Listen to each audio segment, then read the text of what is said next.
Hi there, welcome to the Amazing Days of Abby Hayes. We are going to be reading her book, The More the Merrier. This is written by Ann Mazer and published by Scholastic. All right, let's get into this brand new book.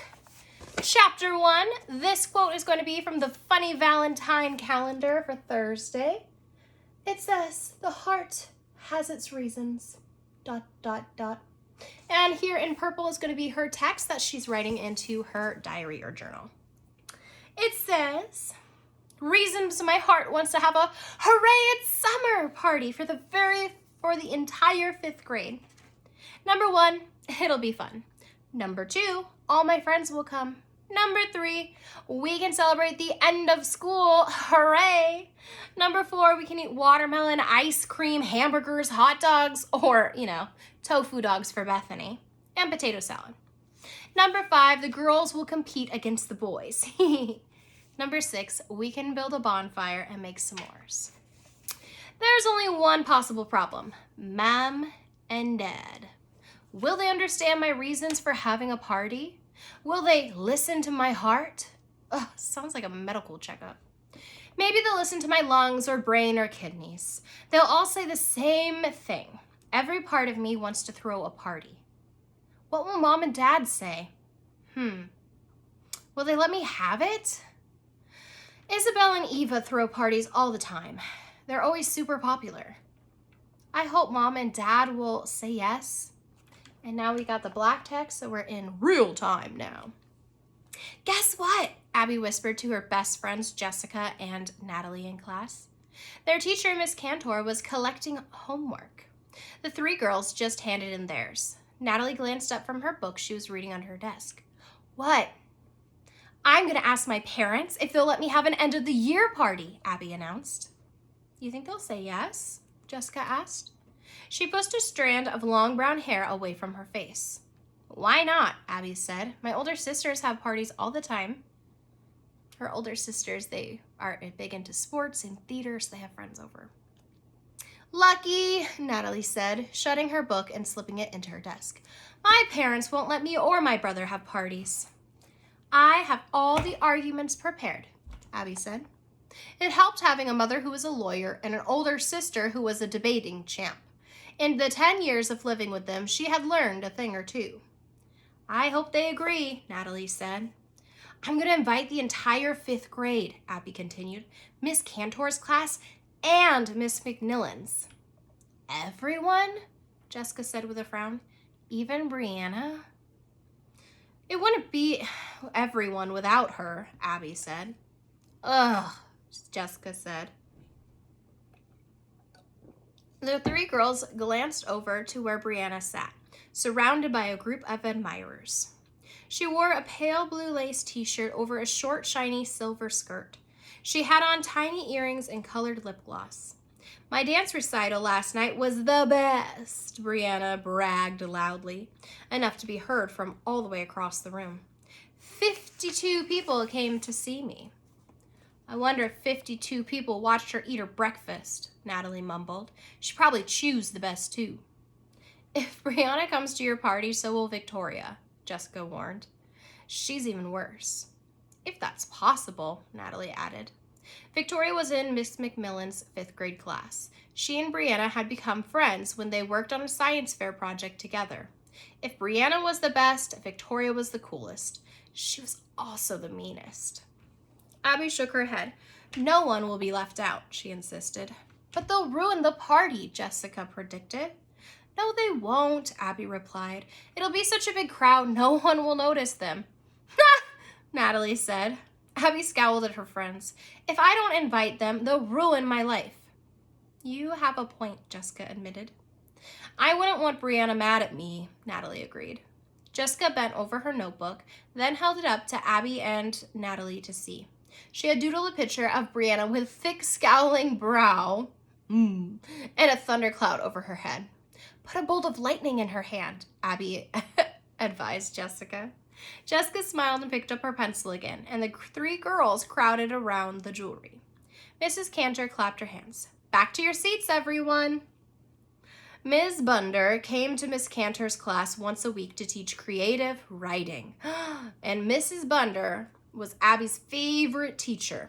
She wore slim black fitting pants and a silk tank top. Her necklace was silver and so were her earrings. Her eyes sparkled as she walked up to the blackboard and began to tape pictures onto it. "What are we doing today?" Mason demanded. He stuck a fat finger into his nose. Ugh. Ugh, Bethany squealed. Yuck. Jessica rolled her eyes. He's so disgusting. Miss Cantor took out a stack of papers and sat down at the back of the room. "Shh," she said to the class. "Quiet." Miss Bunder taped the last picture to the blackboard and turned to face the fifth graders. "We're going to write about our rooms," she announced. "Yay!" Abby cheered. Miss Bunder could ask her to write about a basement or the attic or the backyard shed. Abby loved writing about anything. Miss Bunder continued. "I want you to think about your room. What does it look like? Is it a special place? What do you do in your room? How do you feel when you're there?" "Read," Natalie said. "Play cards and watch my hamster," Bethany said. "Sleep," Kyle said. "Write in my journal," Abby cried. "Is your room the way you want it?" Miss Bunder asked. "How would you make it different? What kind of room would you like to have when you grow up?" Brianna raised her hand. "I want to live in a mansion. It'll have an indoor swimming pool and a movie room and—" Mason burped loudly. "My room will be full of junk," he said. "His mind already is," Abby muttered. "Look at the rooms I just taped on the board," Miss Bunder advised. "Maybe they'll inspire you to think about your room in a new way." Abby studied the blackboard. "I don't like those girly girl rooms," she whispered to Natalie, pointing to a picture of a bedroom done up in pink with a canopy bed and frilly curtains. "Me either," Natalie whispered back.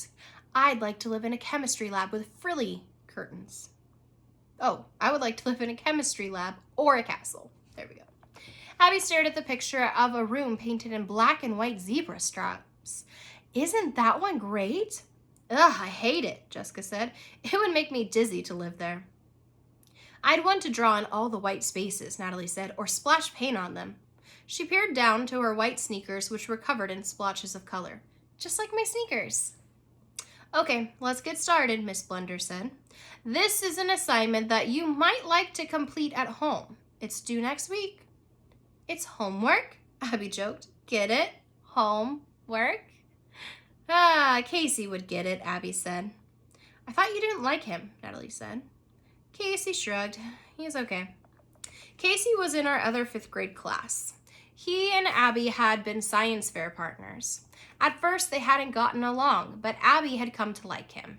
He had the same sense of humor that she had. "Are you inviting him to your party?" Jessica asked. "Of course," Abby exclaimed, "and Sarah too." Sarah had been Jessica's science fair partner. She and Jessica had become friends while working on the project about stars and pollution. "Good," Jessica said. For the first time since they started talking about the party, she smiled at Abby. Mrs. Bunder walked over to Abby's desk. "Are you thinking about your room?" she asked. "I'm thinking about my Hooray It's Summer party," Abby replied. "Maybe I'll have it in my room, or maybe not. 40 or 50 kids wouldn't fit in her room. At least not all at once." "It sounds like fun," Miss Bunder said with a smile. "Now, start working on your assignment." Abby picked up her purple pen and began to write down her thoughts about her room. What were they anyway? And here's what she wrote. And of course, her purple pen. "My room. It has 2 windows, a door, and a closet." Exciting. "My room. It has floor covered with a rug. There's a bedspread on the bed and curtains on the window." Wow. "My room. I go to sleep there." Snore. This is the most boring essay I have ever written, and I think I'm going to stop writing now before I put myself to sleep. Z. Abby dropped her pen with a clatter. Just a minute ago, she had been so excited about this new writing assignment from Mrs. Bunder. But now...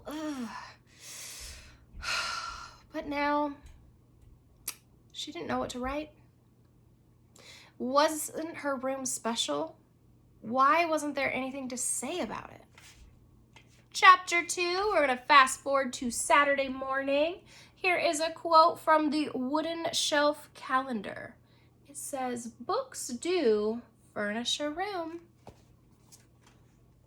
So do calendars. In my room, I have only one bookcase, but with walls of calendars. What I see when I look at my room: number 1, calendars. Number 2, calendars. Number 3, more calendars. Number 4, and you get the idea. If I write about my room for Miss Bunder's creative writing assignment, of course I have to write about my calendars. Why didn't I think about that in the first place? Probably because I've been thinking about my party. Casey Huffman dribbled the basketball down the Hayes' driveway, passed it to Abby, and cheered as she made a basket. "Your shots are getting better, Hayes," he said. "Follow through the helps, Huffman," Abby told him. Casey nodded. He had dark hair, dark eyes, and ears that stuck out just a bit. Half an hour ago, he had rung Abby's doorbell and asked her to play basketball. "Too bad Alex isn't here," Abby said. "He'll be mad that he missed you." "Tell him we're playing baseball tonight in the park. He can join us." Casey tossed the ball through the hoop. "Sure," Abby said, retrieving the ball. "He'll like that." Abby's younger brother worshipped Casey. He followed him around and hung on his every word. As far as Abby was concerned, Casey was just okay. She liked him most of the time. All right, she liked him more of the time. He wasn't annoying like Mason and Tyler and Zach. He wasn't giggly and hamster crazy like Bethany. He wasn't better than she was at everything like her super sibs. He got most of her jokes. Even when her friends didn't think she was funny, Casey did. "Did I tell you about my party?" she said. "Is it your birthday?" Casey frowned. "I'm not good at figuring out presents." "I want to have a hooray at summer party," Abby explained. "I want to invite the entire 5th grade. We'll have it in the backyard. If my parents let me," she added. "Great," said Casey. "I hope they do." He threw the ball to Abby. "Me too," Abby said. "I'm asking them tonight." She took a deep breath. Her parents just had to say yes. "What are you planning?" Casey asked. "Movies, volleyball, charades?" We'll build a bonfire and make s'mores," Abby said. "We'll play games and talk." "That sounds fun," Casey began, when an all too familiar voice interrupted him. "Abby and Casey together at last," Veronica cooed. Veronica and Brianna stood at the edge of the driveway. The two best-dressed girls in 5th grade both wore flowered capri pants, laced edged t-shirts, colored bangles, and shiny lip gloss. "They're a matching set," Abby said under her breath. Casey began to laugh. "Casey and Abby," Brianna sighed. "The two of you just can't stay apart."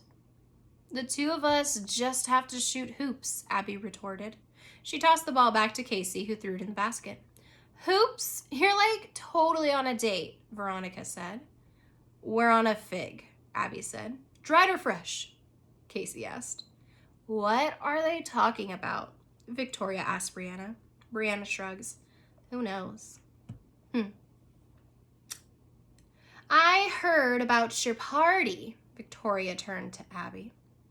"I haven't gotten permission yet," Abby warned. "My parents let me have parties when I want," Brianna boasted. "We have them catered." "Is this an exclusive party?" Victoria asked. "Are you inviting only the coolest kids?" "I'm inviting the entire 5th grade. It's a hooray at summer party," Abby explained. "You're inviting everyone?" Victoria asked. "Like boys?" Abby nodded. 5th grade boys? "Yes," Abby said. "Mason, Tyler, Zach, Jonathan, Casey." "Why don't you invite like 6th grade boys? They're like totally better," Victoria suggested. "I invite 6th and 7th grade boys to my parties," Brianna bragged. "Are you having dancing or a band?" "We're having games and a picnic," Abby said. "Games?" Brianna said. "What kind?" "Volleyball and races and kickball." Victoria wrinkled her nose. "That's like so elementary school." Hayes will throw a great party.